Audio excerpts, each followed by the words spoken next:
Second में करा रहे हैं, चेक कर रहे हैं। मानेंगे माननीय अध्यक्ष जी, 2 मिनट लगता है कभी। सुबह से जो चर्चा चल रही है उसको मैंने बारीकी से सुना है। मुझे लगता है या तो निर्दोष भाव से या तो राजनीतिक कारणों से ढेर सारी भ्रांतियां कई सदस्यों के मन में भी है और कई सारी भ्रांतियां सदन के माध्यम से, आपके माध्यम से पूरे देश भर में फैलाने का प्रयास भी हो रहा है। बिल पर चर्चा का जवाब तो माननीय रिज्जू साहब देंगे।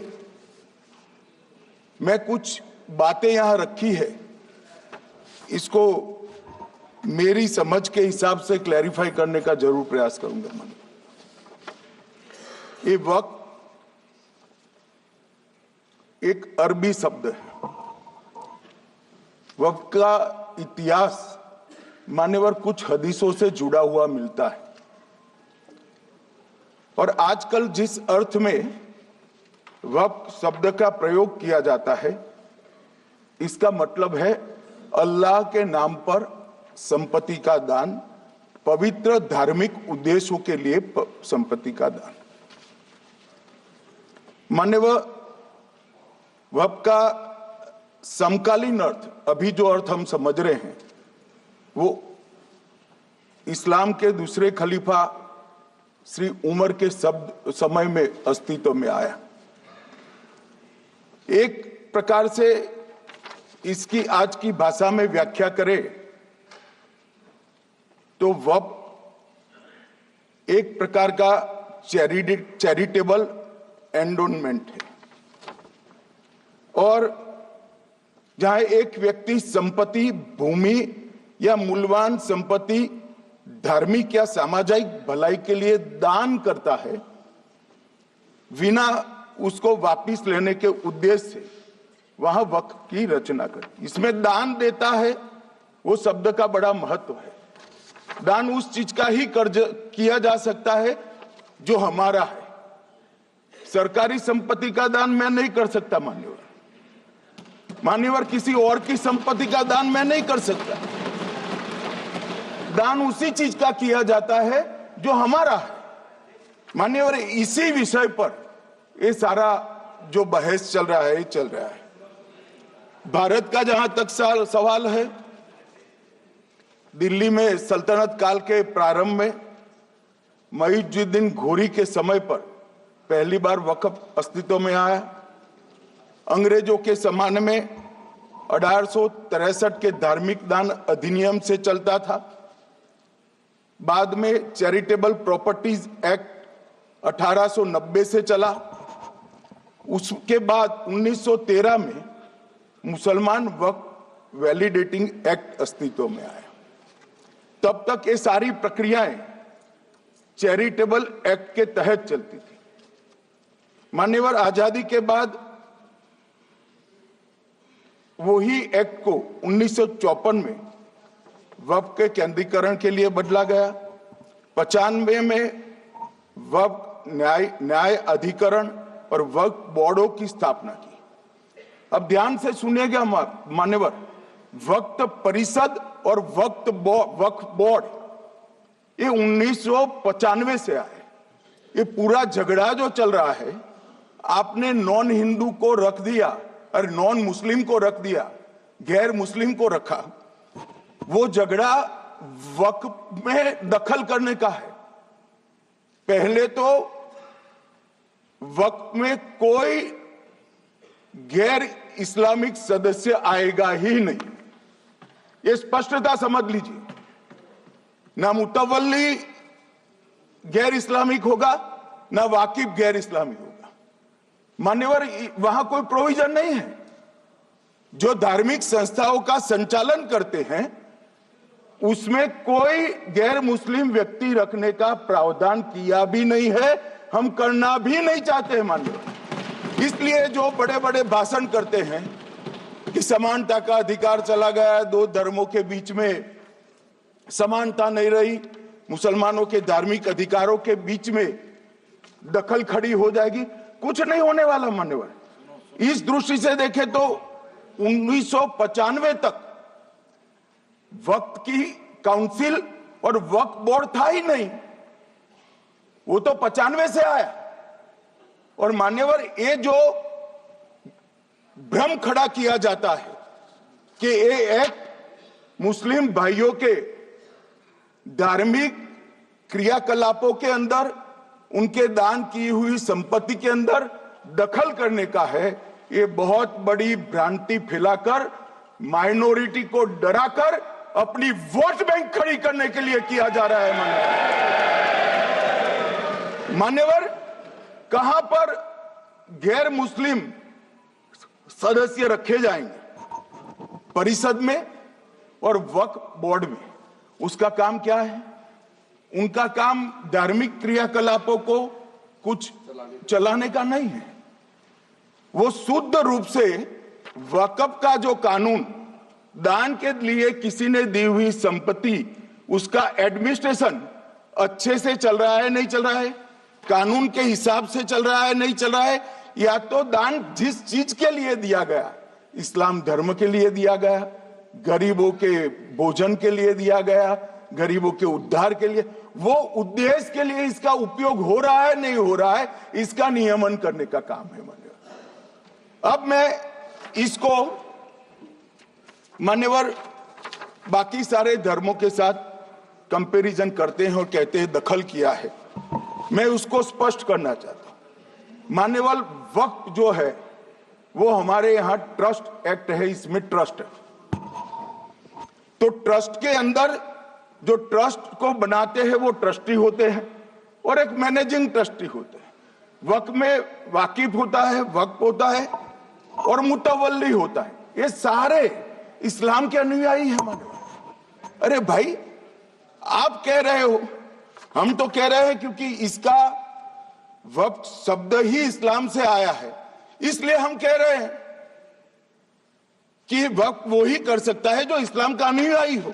अब आप उसका विरोध कर रहे हो, तो आप तो वक्फ में भी नॉन इस्लामिक आदमी चाहते हो।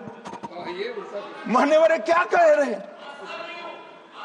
हम इसलिए कह रहे हैं कि वक्फ वो ही कर सकता है जो प्रैक्टिसिंग इस्लाम को प्रैक्टिस करता होगा, क्योंकि मान्यवर इसकी उत्पत्ति ही इस्लाम के सिद्धांतों से हुई। अब मान्यवर, वक्फ धार्मिक हुआ, वक्फ बोर्ड नहीं हुआ, वक्फ परिषद भी नहीं हुई। अरे सुनो भाई, मान्यवर, ट्रस्ट के अंदर ट्रस्टी जो होते हैं, जो चर्च होगा तो क्रिश्चियन होंगे, पारसी भी होंगे, पारसी के लिए वो ट्रस्ट होगा, तो हिंदू होगा तो वो हिंदू के लिए। अब चैरिटी कमिश्नर हम कहेंगे कि भाई मुस्लिम क्यों आया? मुझे बताओ, चैरिटी कमिश्नर एक्ट में मुसलमान चैरिटी कमिश्नर बन सकता है या नहीं बन सकता है? उसको ट्रस्ट नहीं चलाना है, उसको चैरिटी के कानून के हिसाब से वो ट्रस्ट चले, उसकी देखरेख करनी है। ये धार्मिक नहीं है, ये धर्म का काम नहीं है मान्यवर, ये एडमिनिस्ट्रेटिव वर्क है। और इसलिए तो फिर चैरिटी कमिश्नर हिंदू होगा तो वो क्रिश्चियनों के ट्रस्ट का कैसे देखरेख करेगा? चैरिटी कमिश्नर क्रिश्चियन होगा तो जैनियों के और हिंदुओं के ट्रस्ट का कैसे देखरेख करेगा? अब बताओ कि सारे ट्रस्ट के चैरिटी कमिश्नर अलग अलग बन, देश तोड़ दोगे आप लोग, तोड़ दोगे। हमने साहब, मैं अभी भी आपके माध्यम से, इस सदन के माध्यम से देश भर के मुसलमान भाइयों बहनों को कहना चाहता हूं, आपके वक्फ में एक भी नॉन मुस्लिम नहीं आएगा। ये एक्ट में ऐसा कोई प्रावधान नहीं।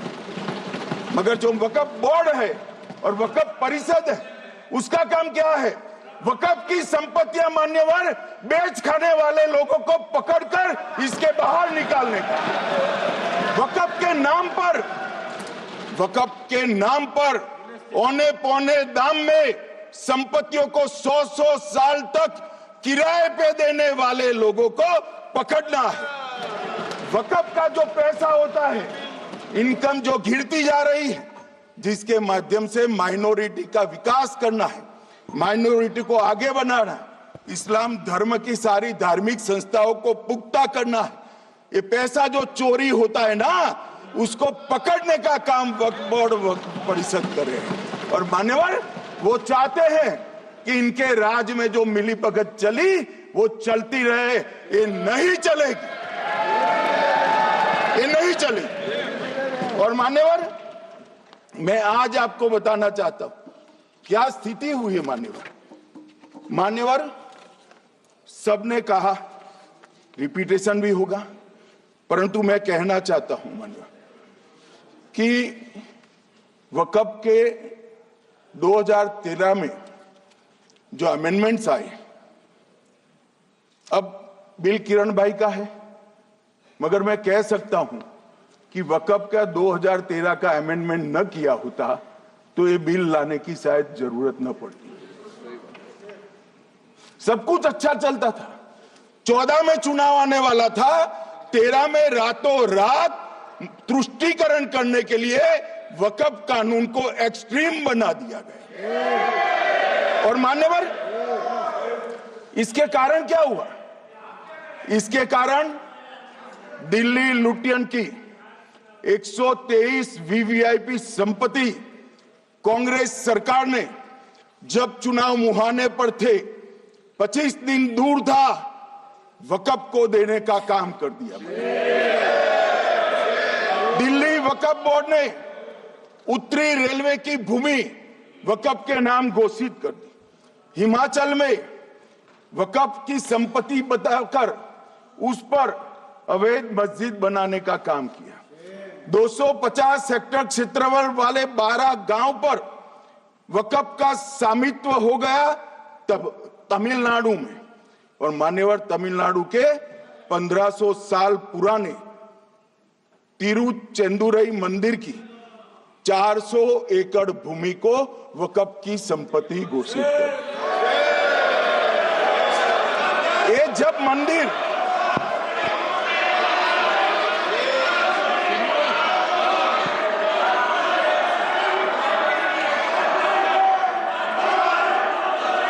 आपको मौका मिले जब अपनी बात कह देना, प्लीज बैठिए। मान्यवर, कर्नाटक की, आपको मौका मिले जब अपनी बात कह देना, आप भी बहुत मिसलीड करते हैं। बैठिए गृह मंत्री जी। मान्यवर, कर्नाटक की मणिपट्टी समिति का रिपोर्ट मैं पढ़ रहा हूं, इसमें मेरा कुछ नहीं है, खड़े मत हो जाना। ये मणिपट्टी समिति का रिपोर्ट है। 29,000 एकड़ भूमि वक्फ की बिजनेस के उपयोग के लिए किराए पर दे दी। मान्यवर, 2001 से 12 के बीच 2 लाख करोड़ की वक्फ की संपत्ति निजी संस्थानों को हस्तांतरित कर दी 100 साल की लीज पर। मान्यवर, बेंगलुरु में उच्च न्यायालय में बीच में पढ़ना पड़ा, 602 एकड़ भूमि को जब्त करने से रोकना पड़ा। विजयपुर कर्नाटक के होनवाड़ गांव की 1500 एकड़ भूमि पर दावा कर उसको विवाद में डाला और 500 करोड़ की संपत्ति जिस भूमि का मूल्य है, वहां 5 स्टार होटल को महीने 12,000 रुपए के किराए से दे दिया। अब मान्यवर ये कहते हैं कि इसका हिसाब किताब न करो, इसकी देखरेख न करो। भाई, ये पैसा जो है देश के गरीब मुसलमान का है, ये गन्ना सोटों की चोरी के लिए नहीं, ये इसको रोकने के लिए। और इनके जो ठेकेदार बैठे हैं मान्यवर, ये यहां गरज कर बोलते हैं, खुद तो समझे बगैर बोलते हैं, कुछ समझ कर बोलते हैं। उनको लगता है कि इससे हम जीत जाएंगे। मान्यवर, कर्नाटक में दत्तापीठ के मंदिर पर क्लेम किया, तालीपरंबा 75 साल पुराने एक दावे के आधार पर 600 एकड़ जमीन का दावा किया और ईसाई समुदाय की भी ढेर सारी जमीनों पर कब्जा कर लिया गया। मान्यवर, आज देश के कई गणमान्य चर्च और चर्च के समूह वक्फ बिल का समर्थन कर रहे हैं। उनको लगता है कि इसका विरोध कर हम मुस्लिम भाइयों की सिंपैथी जीतकर अपनी वोट बैंक पक्का करेंगे।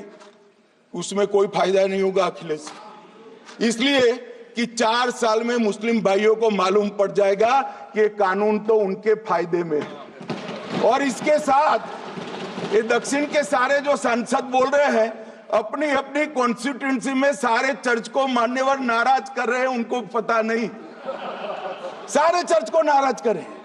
सारे चर्च ने रिजोल्व किया है कि हम खिलाफ इसका हम समर्थन करते हैं। मान्यवर, तेलंगाना में 66,000 करोड़ की 1700 एकड़ जमीन पर दावा कर दिया।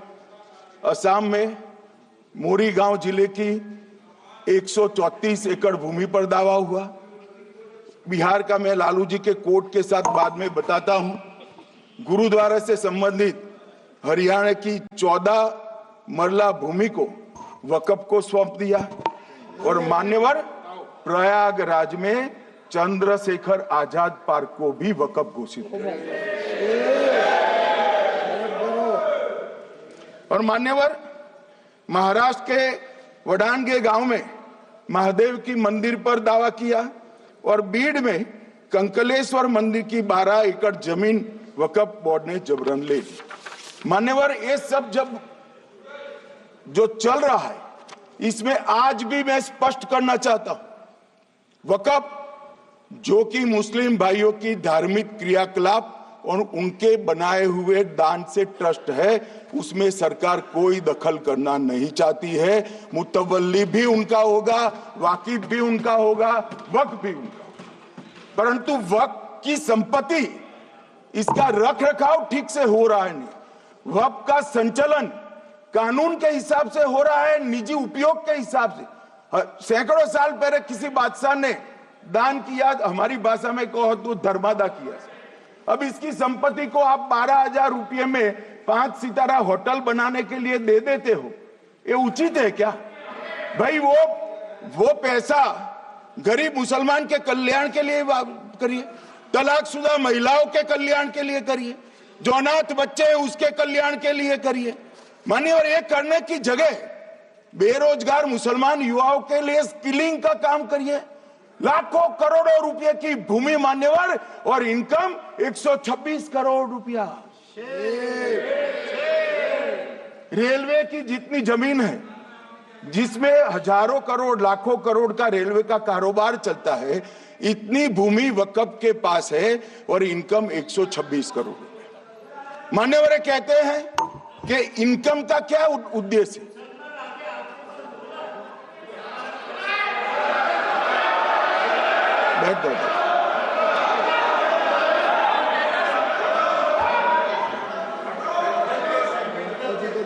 मान्यवर, मैं दादा की टेंशन समझ रहा हूं, ये बंगाल के मुसलमान भी सुन रहे हैं, तो उनको टेंशन होना स्वाभाविक है।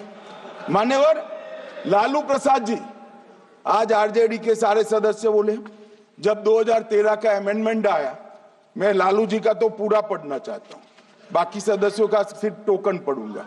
लालू जी ने क्या कहा? मैडम, सरकार जो यह संशोधन विधेयक पेश किया है, सरकार की पहल का हम स्वागत करते हैं। शाहनवाज हुसैन जी और अन्य माननीय सदस्यों ने अपनी बातों को यहां रखा, मैं उसका समर्थन करता हूं।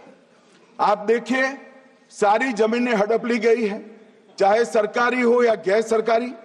वक्फ बोर्ड में जो काम करने वाले लोग हैं, उनके द्वारा सारी प्राइम लैंड को बेच दिया गया है। पटना में ही डाक बंगले की जितनी प्रॉपर्टी थी, सब पर अपार्टमेंट बन गए। इस तरह की काफी लूट खसोट हुई है। हम संशोधन विधेयक तो आपको अंत में लाए हैं, समर्थन करते हैं, लेकिन मैं चाहता हूं कि भविष्य में आप कड़ा कानून लाइए और ये जो चोरी करने वाले लोग हो, उनको जेल की सलाखों के पीछे। अब सब लालू प्रसाद की इच्छा इन्होंने तो पूरी नहीं की, नरेंद्र मोदी जी ने पूरी कर दी। ये लालू जी ने कहा था, एक कड़ा कानून लाइए। मान्यवर, शरीफुद्दीन शरीफ, उन्होंने कहा मंत्री जी समझते हैं कि शायद इससे मुसलमानों का वोट मिल जाएगा, लिहाजा मुसलमान लोगों ने भी खुद ही तबाही मचाई है, इसलिए मैं गुजारिश करूंगा कि इसके लिए आप सख्त कानून बनाइए, उनके हाथों में हथकड़ियां पहनाइए और जो उनके कब्जे किए हैं वो जमीनों बेचकर गरीब और तलाकशुदा मुस्लिम बहनों का कल्याण करिए। इसके बाद श्री हमीदुल्लाह सैयद लक्षद्वीप से थे, उनका भी इसी टोन का भाषण है। और मान्यवर, मैं आज की बात नहीं कर रहा हूं, 2013 का जो बिल कांग्रेस पार्टी लेकर आई, इसके विरोध में इनके समर्थकों ने जो कहा था, मान्यवर ये है। और क्या होगा भाई इससे? पारदर्शी ऑडिट होगी, आज ऑडिट ही नहीं हो रही, रिपोर्ट ऑनलाइन जमा करने की सिस्टम नहीं है, वो होगी, रिपोर्ट देनी पड़ेगी, बैलेंस शीट जमा करनी पड़ेगी, ऑडिट होगी, कैग के रिटायर्ड ऑफिसर ऑडिट करेंगे और मान्यवर पारदर्शिता आएगी। इससे क्यों डरना चाहिए किसी को? पारदर्शिता से क्यों? और वक्फ बोर्ड और वक्फ परिषद, इसका कोई ऑर्डर हम ऐसा नहीं लिख रहे हैं कि कोर्ट में नहीं जा सकते। आपने तो कर दिया था कि एक ऑर्डर को कोई कोर्ट में चैलेंज ही नहीं कर सकता, पूरा संविधान वहां समाप्त कर दिया मान्यवर। और मान्यवर, हम तो इसको कहते हैं कि कोई भी चैलेंज कर सकता है कायदे की अदालत में। इस देश में संविधान का राज है, ग्रीवेंसेस जिसका भी हो कोर्ट में जा सकता है। 2013 में जिसकी भूमि हड़पी, इसके ग्रीवेंसेस को भी कोर्ट के फोरम से बाहर करने का पाप एक कांग्रेस पार्टी ने किया। मान्यवर, एक अफवाह और फैला रहे, प्रोस्पेक्टिव इफेक्ट से आ रहा है। मैं स्पष्ट कर देना चाहता हूं, इस सदन में बोलने के वक्त जिम्मेदारी के साथ बोलना चाहिए। अगर ये कानून का पहला पेज और तीसरी तक धाराएं भी पड़ी होती तो इसमें स्पष्ट लिखा है, ये कानून का अमल जिस दिन पारित होने के बाद भारत सरकार नोटिफिकेशन बाहर निकालेगी, उस दिन के बाद होगा। मतलब रिट्रोस्पेक्टिव इफेक्ट नहीं है, मगर मुस्लिम भाइयों को डराया जा रहा है कि रिट्रोस्पेक्टिव इफेक्ट से आएगा। मान्यवर, ये कह रहे कलेक्टर क्यों रखा है? मुझे एक बात बताओ भाई, जो बता सकते हैं, अगर किसी मंदिर के लिए जमीन खरीदनी है तो जमीन की मालिकी किसकी है वो हमारे देश में कौन तय करता है? सबको मालूम है, कलेक्टर करता है सर, रेवेन्यू ऑफिसर वही है। तो अगर वक्फ की भूमि जो वक्फ कर रहा है उसकी है या नहीं है, इसकी जांच कलेक्टर करे तो इसमें आपत्ति क्या है? वक्फ तो दान है भाई, और दान अपनी संपत्ति का किया जा सकता है, किसी और की संपत्ति का नहीं किया जा सकता। गांव में कोई बेचारा अमेरिका गया है 4 महीने पढ़ने के लिए, घूमने के लिए आता है तो कि वक्फ घोषित हो गया। कोई कारोबार करने के लिए दिल्ली आता है तो कि वक्फ घोषित हो गया। अरे ऐसा नहीं होता भाई, कलेक्टर को पूछना पड़ेगा सरकारी संपत्ति है या नहीं है, इसकी जांच करनी चाहिए या नहीं करनी चाहिए। ढेर सारे मंदिर बनते हैं, बने भी है, बनेंगे भी, ढेर सारे चर्च बने हैं, गुरुद्वारे बने हैं, सरकारी संपत्ति पर बन सकते हैं क्या? नहीं बन सकते मान्यवर। जहां वक्फ की घोषणा होती है वो भूमि सरकारी है या नहीं है वो सत्यापित करना ही चाहिए, और कलेक्टर के अलावे इसको कोई सत्यापित नहीं। मान्यवर, इन्होंने मैंने पहले भी बताया मान्यवर, कोर्ट को भी रास्ते से निकाल दिया। मैं बाद में बात करता हूं मान्यवर, ये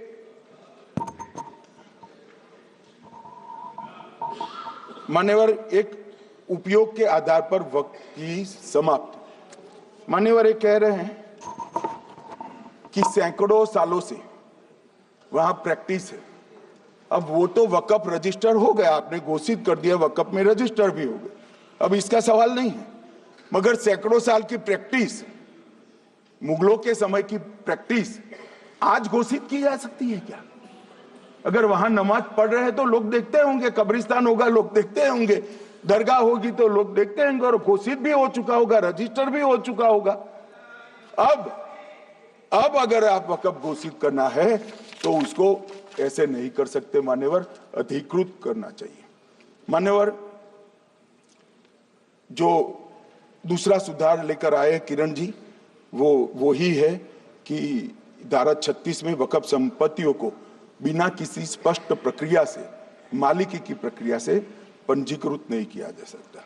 मान्यवर, अपील का प्रावधान वर्तमान में अधिनियम में ट्रिब्यूनल के निर्णय के खिलाफ अपील करने का कोई प्रावधान नहीं है।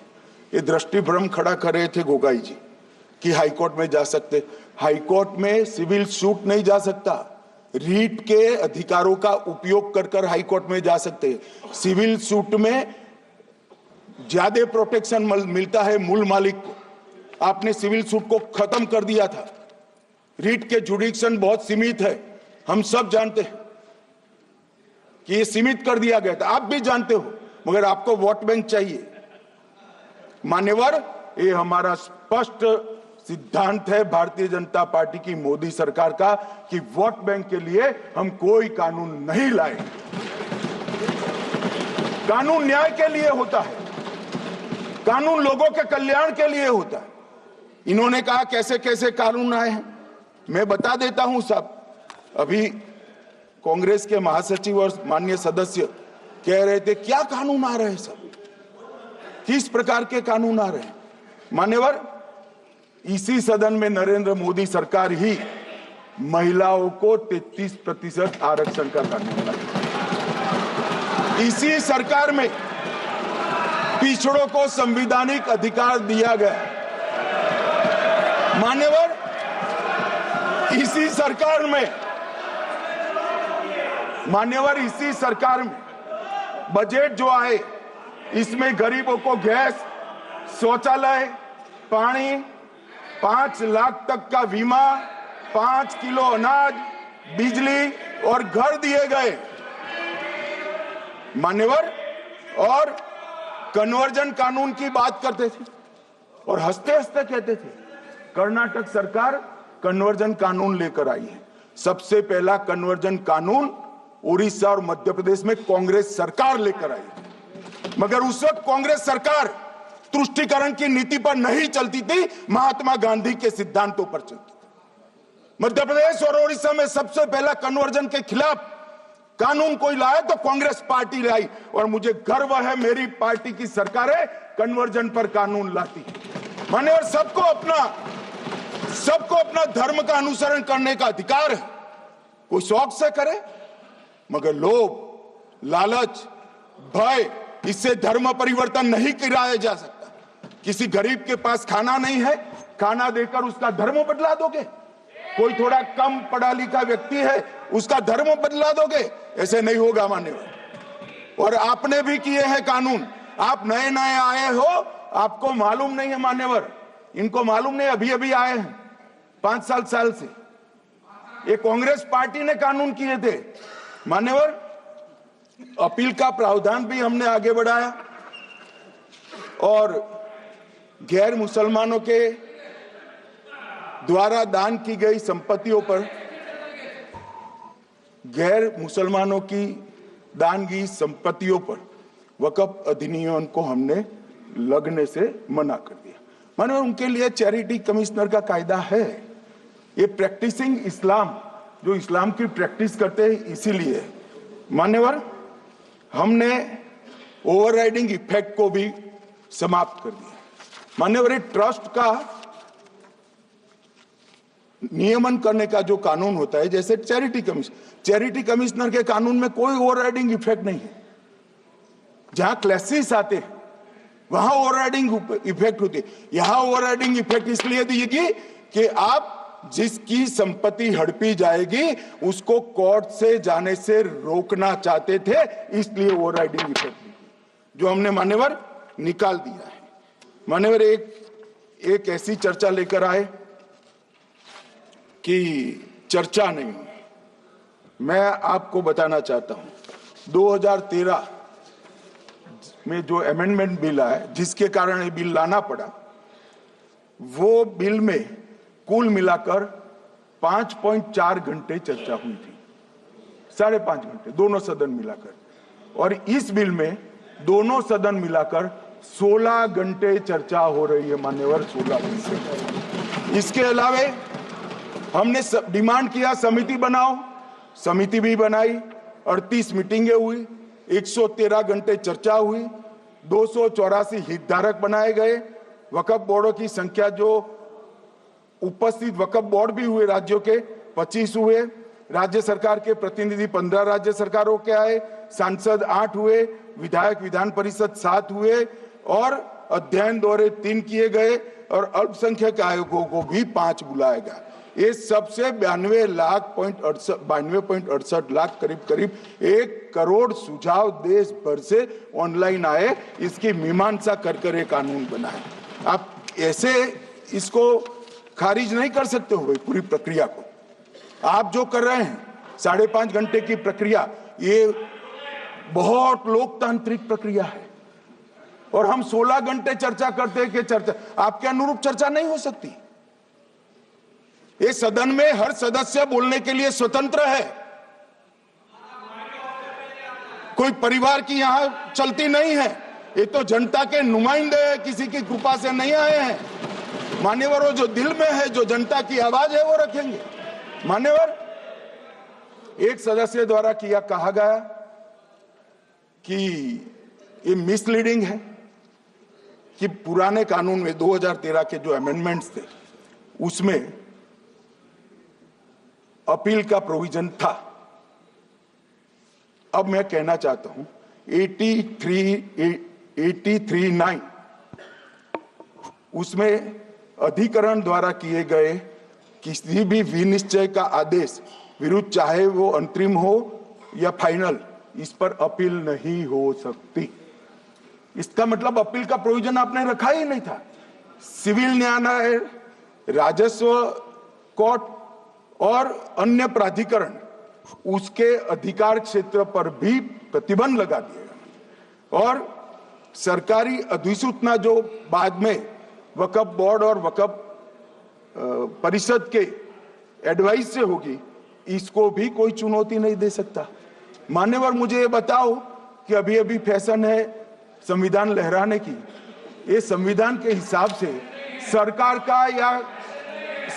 का या किसी भी निजी संस्था का कोई भी फैसला मान्यवर कायदे की कोर्ट से बाहर कैसे हो सकता है? कोई भी फैसला हो, ये देश की अदालत वो फैसले तक रुचि नहीं रखेगी। नागरिक ग्रीवेंसेस लेकर कहां जाएंगे? जिसकी भूमि हड़प कर ली गई वो कहां जाएगा? ऐसा नहीं चलेगा। आपकी वोट बैंक के लिए आपने किया था, हम खारिज कर रहे हैं, हम खारिज कर रहे हैं। ऐसा नहीं चलेगा। अदालत में जाइए, जिसको ग्रीवेंसेस है आइदर और साइड से, और अदालत न्याय करेगी। न्याय के लिए तो अदालतें बनी हैं। और मान्यवर, यहां एक सदस्य ने तो कह दिया माइनॉरिटी इस कानून को स्वीकार नहीं करेगी। क्या धमकाना चाहते हो भाई? संसद का कानून है, सबको स्वीकार करना पड़ेगा। स्वीकार नहीं करेंगे मतलब क्या है? कैसे बोल सकते हैं कोई हम कानून को स्वीकार नहीं करेंगे? ये कानून भारत सरकार का है, हर एक पर बंधन करता होगा और इसको स्वीकार करना पड़ेगा। मान्यवर, ये हमने तो खैर वक्फ को छेड़खानी नहीं की। वक्फ बोर्ड और वक्फ परिषद के अंदर बदलाव किया है, मगर वक्फ के लिए भी क्या क्या जजमेंट आए। सैयद फजल पुकोया थंगल बनाम भारत संघ 10/11/28 को केरल उच्च न्यायालय ने उन्होंने कहा वक्फ बोर्ड एक स्टैट्यूटरी बॉडी है, यह मुस्लिम समुदाय का प्रतिनिधि निकाय नहीं है। इसका फंक्शनिंग मान्यवर एडमिनिस्ट्रेटिव है। धार्मिक क्रियाकलापों को तो वक्फ ने करना है, चाहे कब्रिस्तान हो, चाहे दरगाह हो, चाहे मस्जिद हो, चाहे चैरिटी का काम, वो वक्फ बोर्ड को नहीं करना है भाई। ये केरल हाईकोर्ट ने किया। इलाहाबाद हाईकोर्ट ने भी, उसने तो मुतवल्ली तक भी कहा, अगर हम मुतवल्ली तो जो धर्म का है वही रखेंगे।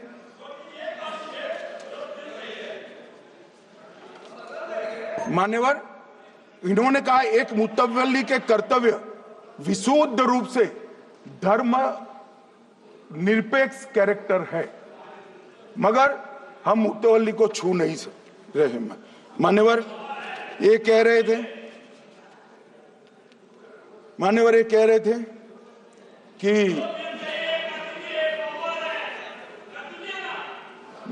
मान्यवर ये कह रहे थे कि कोई गड़बड़ियां नहीं हुई। मान्यवर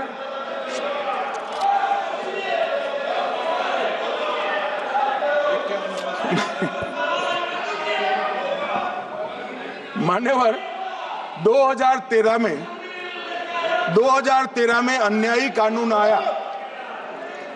भाई करने, थोड़ा शांत हो जाइए।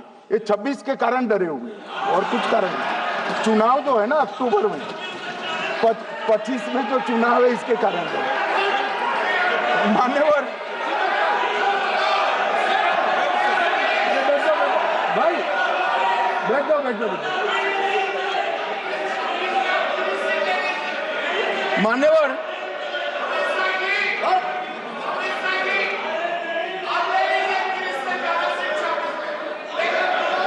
बैठ जाओ। बंगाल में आकर कहूंगा ये राजनीतिक हिसाब किताब का अखाड़ा नहीं है, छाती पर ठोक कर कहूंगा ज्यादा सिखाएंगे।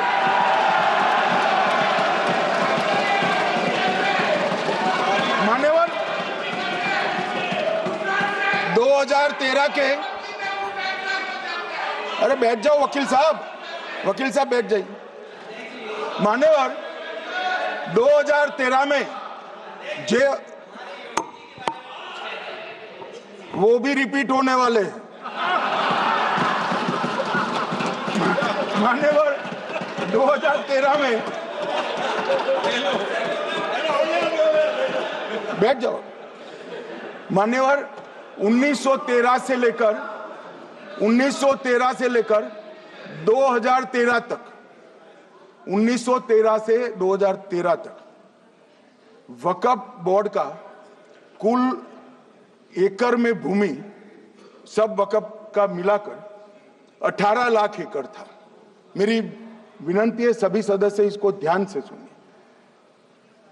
1913 से 2013 तक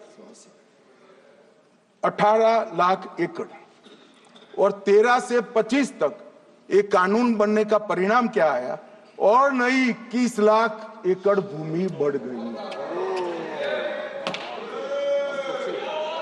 अब मान्यवर 39 लाख एकड़ जो भूमि है उसमें 21 लाख एकड़ 13 के बाद है। अब ये कह रहे हैं कि इसका दुरुपयोग नहीं हो रहा है।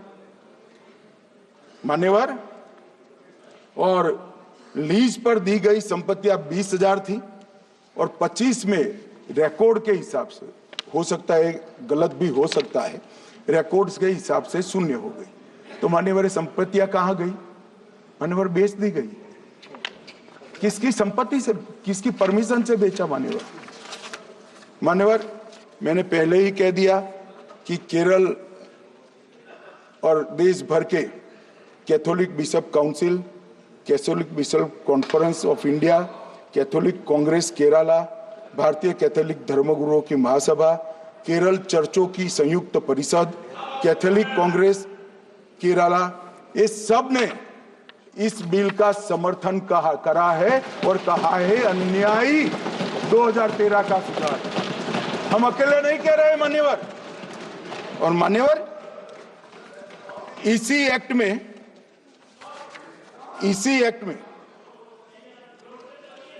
हमने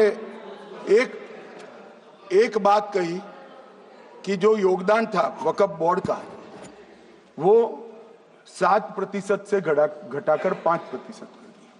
मान्यवर अब ये जो कह रहे हैं ये मुसलमान भाइयों के हित में कह रहे हैं, जिसका विरोध कर रहे हैं, या अहित में?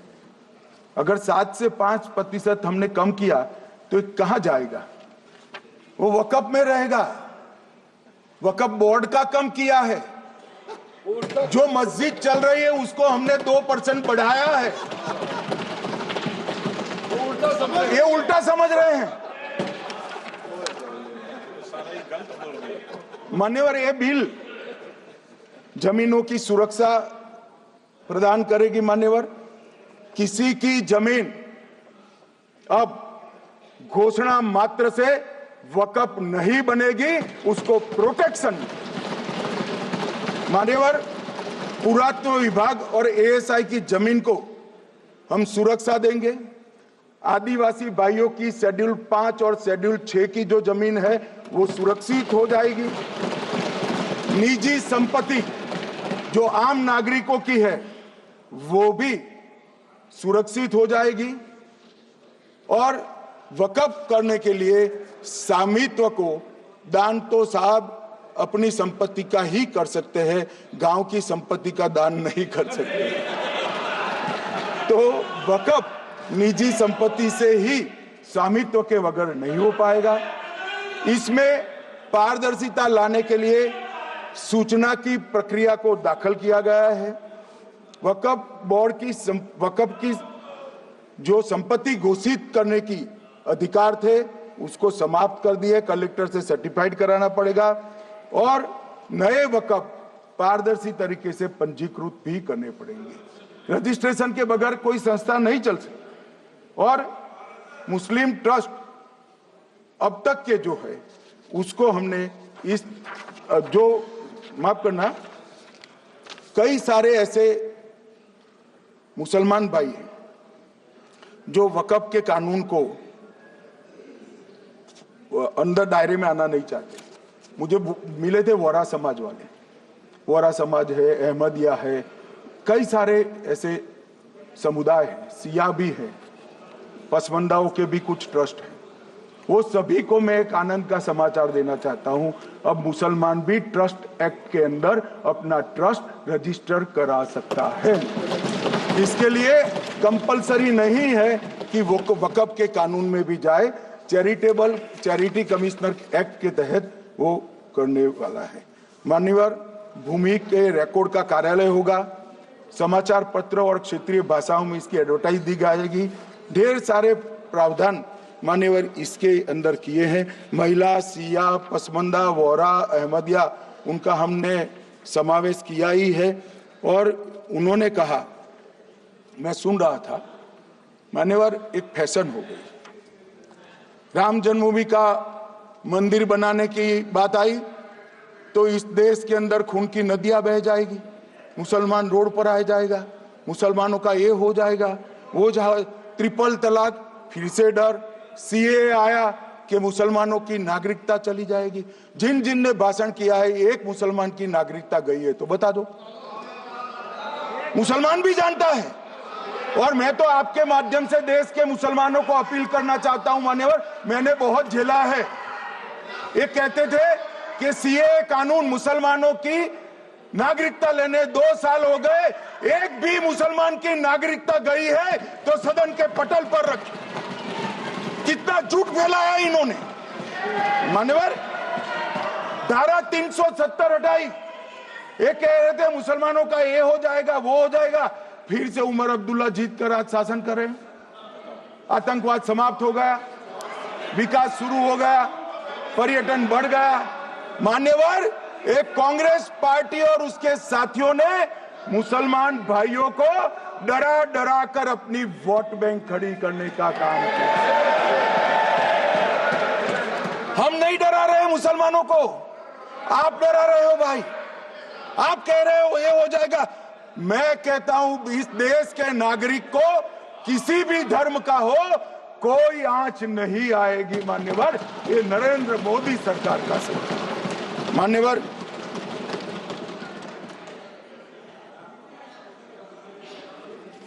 इनको मान्यवर ना पिछड़ों की चिंता है ना मुसलमानों की। ये सालों से जातिवाद और तुष्टीकरण इसके आधार पर काम करते हुए आए हैं और जातिवाद और तुष्टीकरण की राजनीति कर कर अपने परिवार की पॉलिटिक्स को आगे बढ़ाए हैं। मगर 2014 से मान्यवर जातिवाद तुष्टीकरण और परिवारवाद को एक साथ नरेंद्र मोदी ने समाप्त कर विकास की राजनीति इस देश में प्रस्तावित की।